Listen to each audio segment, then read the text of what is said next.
નમસ્કાર મિત્રો, આજની બોધકથા એકાગ્રતાની શક્તિ. એક સમયની વાત છે. એક યુવાન ધનુર્ધર પોતાની આવડત પર ખૂબ જ અભિમાન કરતો હતો. તે ગમે તેટલા દૂરના નિશાનને આસાનીથી વિંધી શકતો હતો.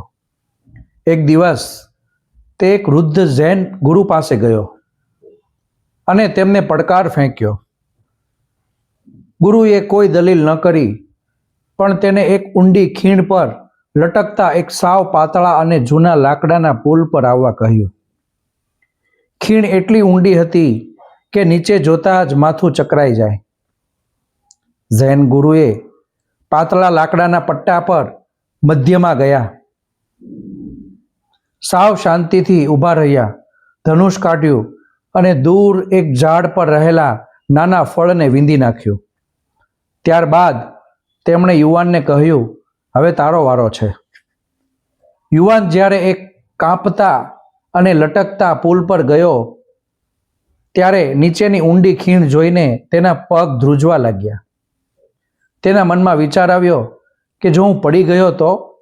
આ ભયને કારણે તેની એકાગ્રતા તૂટી ગઈ. તેણે બાણ છોડ્યું, પણ તે લક્ષ્યથી ઘણું દૂર ગયું. ગુરુએ હસીને કહ્યું, બેટા, તને તારા ધનુષ પર તો કાબુ છે, પણ તારા મન પર કાબુ નથી.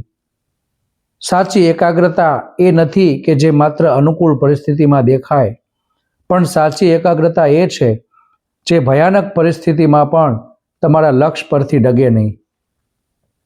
યુવાનનું અભિમાન ઉતરી ગયું. તેને સમજાયું કે મનની એકાગ્રતા એ બહારની કુશળતા કરતાં ક્યાંય મોટી છે. મિત્રો, જો મન અંદરથી અશાંત કે ડરેલું હોય તો બહારની આવડત કામ લાગતી નથી. પરિસ્થિતિ ગમે તેટલી ડરામણી હોય, મનને સ્થિર રાખવું એ જ એકાગ્રતાની સાચી કમાલ છે.